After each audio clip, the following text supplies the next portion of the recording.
ओम श्री गणेशाय नमः। ओम नमो भगवते वासुदेवाय।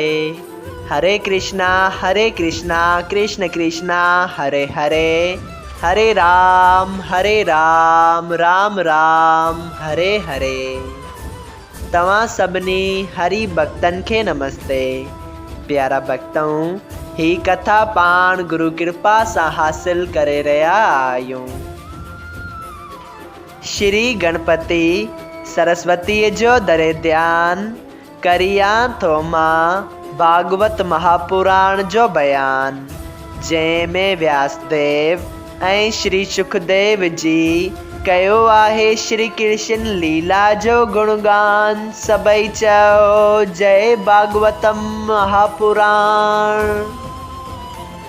प्यारा भक्तों, कल कथा में पाण श्रीमद् भागवत महापुराण साहिब जे 10 स्कंद जे 39 अध्याय जे 5 भाग में ॾिठो त श्री श्याम सुंदर माता यशोदा जा माणापा ॿुधण बावजूद बि न रुकियो ऐं उतां खां सभिनी खे उदास करे रवानो थी वियो। जेसिताईं रथ नज़र पे आयो ऐं उन जे हलण जी वजह सां उॾामंदड़ दूर नज़र पे आई, तॾहिं पोयां सभु गोप ग्वाल ऐं माता यशोदा ऐं रोहिणी इन आस सां बीठा हुआ त मतां को श्री श्याम सुंदर वापसि मोटी अचे। लेकिन जॾहिं उहा दूर बि नज़र न आयनि, तॾहिं सभई उदास थी पंहिंजे पंहिंजे घरनि ॾांहुं रोईंदा रवाना थी विया। अक्रूर जी बि पंहिंजो पाण खे वधीक कसूर ॾियण लॻो ऐं चवण लॻो त नाक मोही कुकर्म कयो। सभई चओ जय श्री हरि। प्यारा भक्तों, अचो त अॼु पाण श्रीमद् भागवत महापुराण साहिब जे 10 स्कंद जे 39 अध्याय जो 6 भाग शुरू कयूं। सभई चओ जय श्री हरि। श्री सुखदेव जी महाराज चवनि था त हे राजा परीक्षित, जंहिं वक़्तु अक्रूर जी पंहिंजे मन में पश्चाताप करे रहियो हो, तंहिं वक़्तु श्री श्याम सुंदर अंतर्यामी उन जे मन जो हाल ॼाणी वीचार कयो त अक्रूर अहिड़ो ज्ञानी मूंखे ॿार सम्झी मारजण जो शौक़ु थो करे, तंहिं करे हिन खे पंहिंजी महिमा ॾेखारे संदसि सोच छॾायां। जॾहिं अक्रूर जमुना जीअ जे किनारे ते पहुतो, रथ श्याम ऐं बलराम समेत बिहारे स्नान करणु वियो। तॾहिं मोहन प्यारे नंद बाबा खे चयो, तव्हां ग्वाल बालनि खे साण वठी अॻिते हलो। अक्रूर जी स्नान ऐं पूजा पाठ करे वठनि त असां बि अचूं था। इहा ॻाल्हि ॿुधी नंद ग्वाल बालनि समेत अॻिते वधियो ऐं अक्रूर जीअं पाणीअ में टुॿी हईं, तीअं श्री कृष्ण खे पाणीअ में ॾिठो। जॾहिं अजब में पइजी पंहिंजो मथो ॿाहिरि कढियाईं, तॾहिं ॿाहिरि रथ ते खेसि मुश्कंदो ॾिठाईं। वरी ॿीहर टुॿी हयाईं त वरी साॻी रीत श्री श्याम सुंदर जो दर्शन अंदरि जल में कयाईं। जॾहिं टियों दफ़ो टुॿी हयाईं त छा थो ॾिसे त श्री कृष्ण सांवरी सूरत, मोहिणी मूरत, माता लक्ष्मीअ समेत जराऊ ॻेणा सभिनी अंगनि ते पहिरे केसर ऐं तिलक लॻाए, कौस्तभ्य मणि, बैजंती माला ऐं बनमाला गले में पहिरे, पीतांबर जो जोरो पहिरे, रेशमी अपरणू पहिरे, चतुर्भुजी रूप सां शंख चकर गदा ऐं पदम धारे शीश नांग ते सवार आहे ऐं शीश जी केसर रंग सां पंहिंजे 1000 मथनि ते जराऊ किरीट मुकुट ॿधी पीतांबर पहिरे तमामु सुंदर ॾिसण में आयो थे।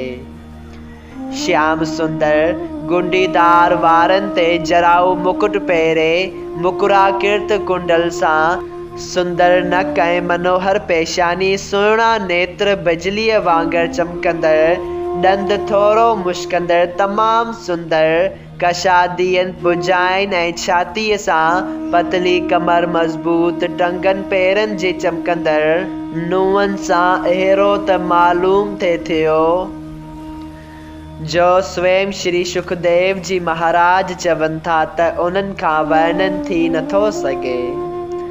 तीर कमान ऐं तरार वग़ैरह जूं निशानियूं उन जे पेरनि जी तरियनि में ॾिठाई।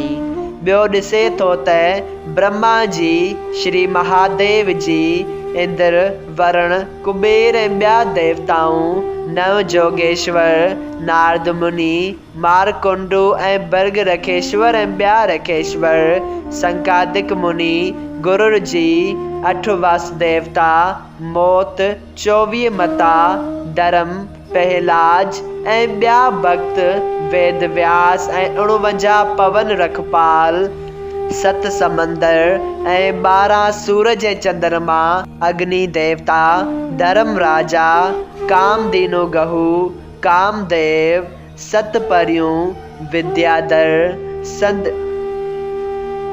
सिद्ध गंधर्व, वॾा वॾा पित्र, गंगा, सरस्वती ऐं ॿियूं नदियूं, विशिष्ट जी, जछ, राक्षस, कंस, देव कन्याऊं, सभई विर्त ऐं सभई तीर्थ, कुल्प वृक्ष ऐं ॿिया सभु पंहिंजो रूप रखी श्री कृष्ण जी जे साम्हूं हथ जोड़े स्तुति करे रहिया आहिनि ऐं अप्सराऊं नाच ॾेखारे ऐं गंधर्व गाना पिया वॼाइनि।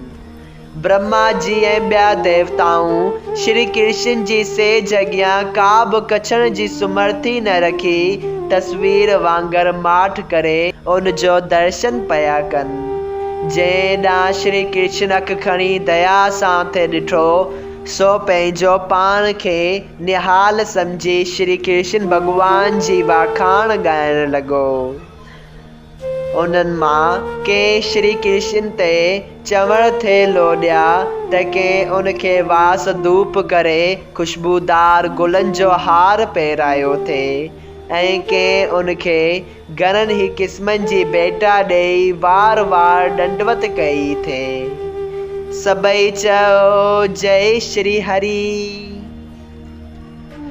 जॾहिं अक्रूर खे इहा सभु महिमा श्री श्याम सुंदर जी जमुना जल में ॾिसी यकीन थियो त श्री कृष्ण पार ब्रह्म परमेश्वर जो अवतार आहे तॾहिं हू पंहिंजो सभु सोच ऐं सिंसो छॾे चवणु लॻो तन मन भले रहियो पसे रूप अबराम माखन प्रभ घनश्याम खे करण लॻो अक्रूर जी प्रणाम। सभई चयो जय श्री हरि। एतिरी कथा ॿुधाए श्री सुखदेव जी महाराज चयो त हे राजा जेको माण्हू हिन अध्याय खे प्रीत सां पढ़ंदो ऐं ॿुधंदो तंहिंखे तूं ॼाण त श्री श्याम सुंदर जो दर्शन ज़रूरु मिलंदो। सभई चयो जय श्री हरि।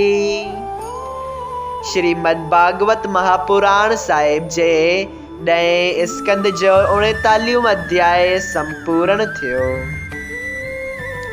अगरि तव्हां सभिनी हरि भक्तनि खे हिन कथा मां लाभ हासिल थियो हुजे त कृपया हिन कथा खे ॿियनि हरि भक्तनि सां शेयर कजो त उन्हनि जो बि भलो थिए ऐं तव्हांजो बि भलो थिए।